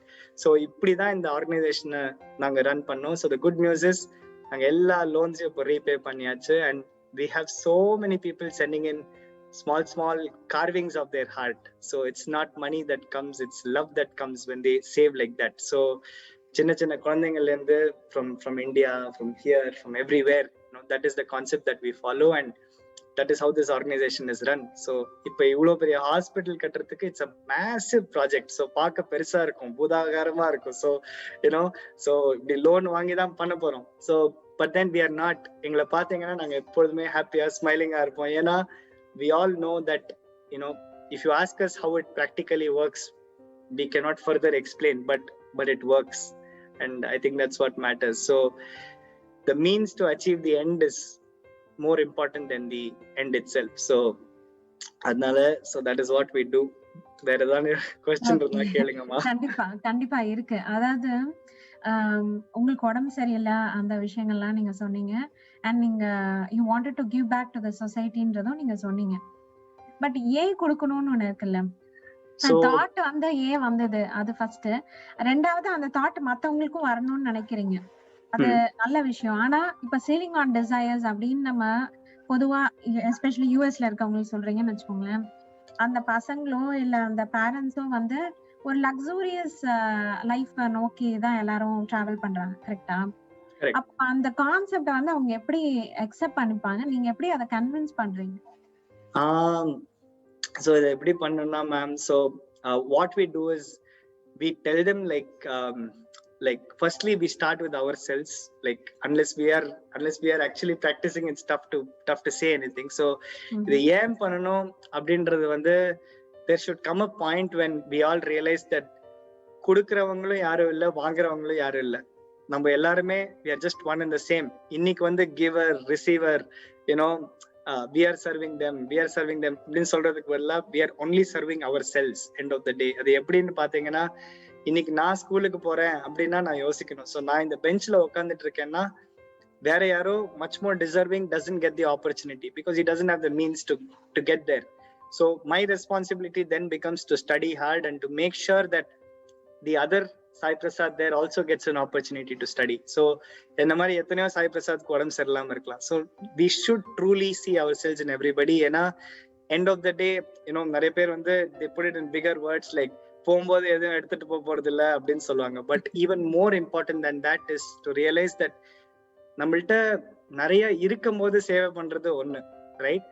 But நம்மள்ட்ட வந்து மெட்டீரியலிஸ்டிக்கா எதுவும் இல்லை கையில அப்படின்னு இருந்தோம் we all can still do சேவை. But சேவைன்றது நம்ம போய் சாப்பாடு கொடுக்கறதோ மெடிக்கேரோ கிடையாது. இப்ப யாரோ ஒருத்தர் அழுதுட்டு இருக்காங்க, உங்க கொலீக், அவங்களுக்கு வேலை போயிருச்சுன்னு வச்சுக்கோங்களேன், ஜஸ்ட் an எக்ஸாம்பிள். சோ அவங்கள பார்த்துட்டு நடந்தும் போலாம், இல்லைன்னா அவங்க தோல் மேல கையை போட்டுட்டு இல்ல எனக்கு ஒரு கான்டாக்ட் இருக்கு, அவன்கிட்ட வேலை இருக்கு, நாளைக்கே கொடுத்துருவான் அப்படின்னு சொல்லலாம். பட் உங்கள்கிட்ட ஆக்சுவலா அந்த கான்டாக்ட் இருக்கணும்னு அவசியம் இல்லை. But just because you said that, you might actually save him from getting depressed or feeling sad. For that moment you have made him happy. That is the true spirit of seva, right? So இந்த மாதிரி சொல்லிதான் நாங்க சொல்லுவோம், இந்த மாதிரி life enjoy பண்றது முக்கியம். படம் பார்க்கணும், ரஜினி சார் படம் வந்துச்சுன்னா கட்டாயம் பார்க்கணும். அதே மாதிரி பட் மாசத்துல 10 தடவை சினிமா தியேட்டர் போய் படம் பார்க்கணுமா? அது தேவை கிடையாது, ரைட்? டெய்லி வெளில சாப்பிட வேண்டாம், ஒன்ஸ் இன் அ வைல் வெளில சாப்பிடலாம், ரைட்? பட் இது ஏன்னா நீட் பேஸ்ட் இல்லையா? சோ நம்ம இதே ஃபோர்சிபிளா இதுக்கு ஒரு ஃபேன்சி டேர்ம் இந்த மாதிரி மினிமலிஸ்ட் லிவிங் அப்படின்லாம் சொல்றதுக்கு பதிலா we should just question and enjoy doing it. So நம்ம வந்து இப்போ ஃபார் எக்ஸாம்பிள் நம்ம $1 சேவ் பண்ணோம்னா அது $1ன்னு பார்க்க கூடாது. அந்த $1 எவ்வளோ what power is there behind that $1 when you truly realize where it's going, right? If it's going to go into operating a child, how precious it is, right? அதை நாங்க சொல்லி எக்ஸ்பிளைன் பண்ணும்போது naturally people are touched, especially children. So இப்போ இங்க டாலஸ்லயே ஒரு 200-300 children are part of the group and they're extremely touched. And so many of them, like yesterday தான் நான் கேட்டேன், இந்த மாதிரி ஒரு குழந்தை வந்து பர்த்டே இருக்குன்னு அவங்க அம்மா அப்பா சொன்னாங்களாம், இன்னைக்கு வெளில போய் சாப்பிடலாமே அப்படின்னு. அந்த குழந்தை அழ ஆரம்பிச்சுட்டு சொல்லித்தான், இந்த மாதிரி அம்மா இன்னைக்கு நீ வீட்லயே சமைச்சிரு, I want to save this and give it to Saya Shreya அப்படின்னு. So just a little contribution, but it is priceless because the child has thought so much and put her love behind it because she feels that there is another child who is hungry or sick and she wants to help out. So that is the spirit of COD. So நம்ம யாருக்கும் எதுவுமே சொல்லி தர முடியாது madam. So நம்மளே we are like this. So it's about constantly learning and ஒரு நிமிஷத்தையும் best use பண்ணோம். இப்ப நம்ம பேசிட்டு இருக்கோம், லைக் நாளைக்கு என்ன நடக்கும்னு யாருக்குமே தெரியாது. நான் இப்ப பேசிட்டு இருக்கேன், 10 minutes later I can just pop, right? It can happen, but the thing is to realize the impermanence of everything, right? We own nothing else but the love in our heart. அது தவிர நம்ம சொத்துன்னு வேற எதுவுமே கிடையாது. So அதுதான் சாயாஸ்ரயோட thinking and that's the thought that runs this organization. So என்னோட இன்னொரு question நான் கேட்டிருந்தேன் இல்லையா, அதாவது சொசைட்டிக்கு பண்ணணும்ன்ற அந்த தாட் உங்களுக்குள்ள எப்ப ஸ்டார்ட் ஆச்சு? எனக்கு எப்ப ஸ்டார்ட் ஆச்சுன்னா என்னோட அம்மா அப்பா, ஸோ அவங்கதான். ஸோ நாங்க சின்ன பசங்களா இருந்தபோது நான் எங்களை டெய்லி ஸ்கூல்ல இருந்து கூட்டிட்டு வருவாங்க. நேர வீட்டுக்கு வந்து சாப்பிடறதுக்கு பதிலா ஆத்துல வந்து ஒரு சின்ன கிச்சன், இப்பயும் அந்த சின்ன கிச்சன் தான். ஸோ அம்மா அங்க உட்காந்து 500 பேருக்கு சாப்பாடு சமைச்சிட்டு she would take us to the people who would clean the streets of Bangalore. இப்போ வந்து BBMP பௌர கார்மிகாஸ் இருக்கு. ஸோ அவங்க எல்லாரோடையும் அந்த ஆன்டிஸ்க்கெல்லாம் போயிட்டு சாப்பாடு கொடுத்துட்டு அவங்களோடய உட்காந்து சாப்பிட வைப்பாங்க. அப்போ அவங்களோட பசங்க எல்லாம் வருவாங்க and we got to hear their side of the journey, right? அப்பதான் எங்களுக்கு தோணுச்சு இந்த மாதிரி நம்ம எவ்வளவு ஃபார்ச்சுனேட், ஒரு நல்ல ஸ்கூலுக்கு போறோம், நல்ல ட்ரெஸ் போடுறோம், நல்ல சாப்பிடுறோம், எந்த விதமான கஷ்டமும் இல்லை, but that made us feel responsible. So சின்ன வயசுல இருந்தே that is how my parents brought us up and I think என்னோட அம்மாவோட அந்த அந்த spirit only is like it always carries on. So அவங்க வந்து யோசிக்கவே மாட்டாங்க, அவங்க வந்து ரொம்ப சிம்பிள் டன், லைக் டக்குன்னு நாளைக்கு 500 பீப்புளுக்கு they need helpனா டக்குன்னு வீட்டு கிச்சன்லயே சமைச்சிருவாங்க. So you know, so for many years we used to cook from the same kitchen. Like now we have our own rented kitchen and all that, but it is her love and the way she brought me up that my father also, the way he works, I think looking at them gave us the inspiration. Definitely. அதே போல எனக்கு இன்னொரு ஒரு கேள்வி, நீங்க வந்து நிறைய explain பண்ணும்போது சொன்னீங்க இந்த மாதிரி நிறைய கிரிட்டிசிசம்ஸ் வைக்கிறாங்க உங்க மேல, அதாவது சந்தேகப்படுறாங்கல்ல ஒண்ணு வந்து பண்ணும்போது, இல்ல நீ உள்ள ஏதோ எதிர்பார்க்கற அப்படின்னு. அதுவும் சரி, அதே மாதிரி உடம்பு சரியில்லாதப்பவும் நிறைய கிரிட்டிசிசம்ஸ் இருக்கும், கரெக்டா? சோ அந்த ரெண்டு கிரிட்டிசிசமும் நீங்க எப்படி ஹேண்டில் பண்ணீங்க அப்படின்னு சொன்னீங்கன்னா மத்தவங்களுக்கும் அது ரொம்ப யூஸ்ஃபுல்லா. ஒன்னும் பெருசா எதுவும் பண்ணல மேடம்.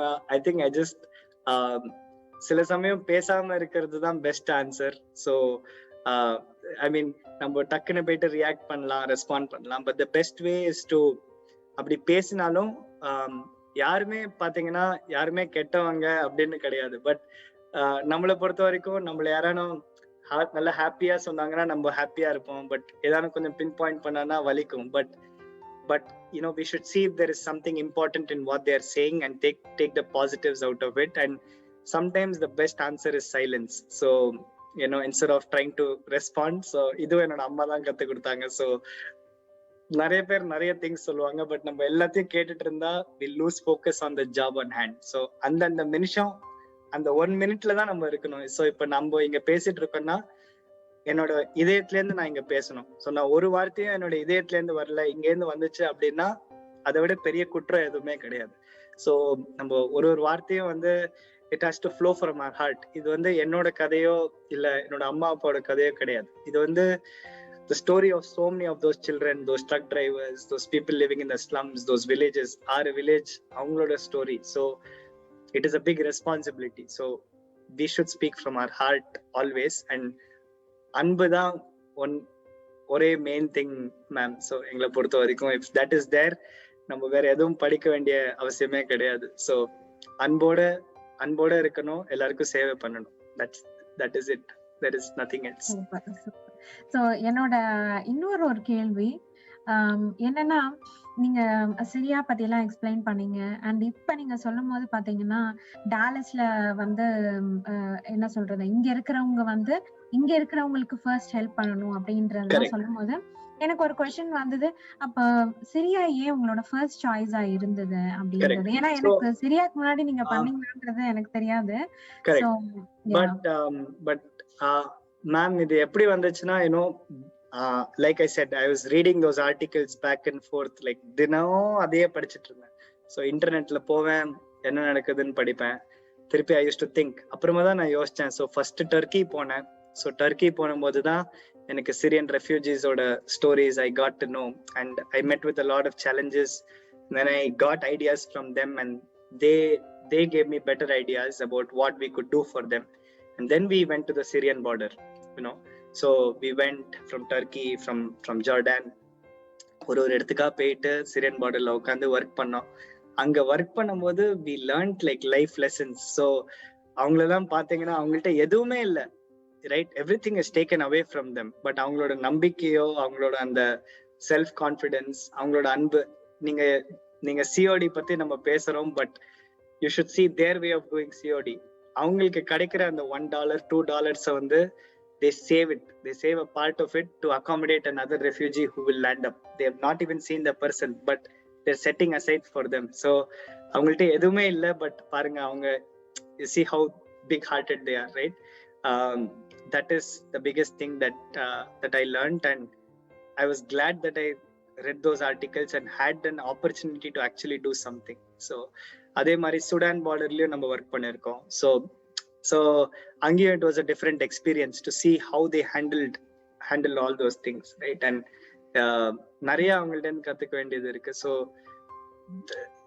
that's it, madam. வேற எதுவும் சொல்றதுக்கே இல்ல. So they are the real inspiration. So founder of Sai Ashraya அப்படிலாம் சொல்லுவாங்க, but I would say that 5-year-old child is the actual founder of this organization because she put that thought up front, and I think that's what led to making this organization a reality. Definitely. So உங்களுடைய vision, இப்ப நீங்க நிறைய விஷயங்கள் சொன்னீங்க. உங்களுடைய ஒரு long term vision, இன்னும் நான் இதெல்லாம் பண்ணணும் அப்படின்ற ஒரு தாட்னா அது என்னவா இருக்கும்? இன்னும் உங்களோட விஷன்ல இன்னும் நீங்க பண்ணாத விஷயங்கள் என்ன, பண்ணணும்னு நினைக்கிற விஷயங்கள் என்ன? எனக்கு நிறைய விஷஸ் இருக்கு madam, but I think to start with, I think this hospital, நாங்க 2.5 வருஷமா வேற எந்த கனவும் காணல, இதே தான் கண்டுட்டு இருக்கோம். ஸோ இந்த ஹாஸ்பிட்டல் வந்து it's going to be paediatric and adult cardiology related and mother and child care, that is OBGYN.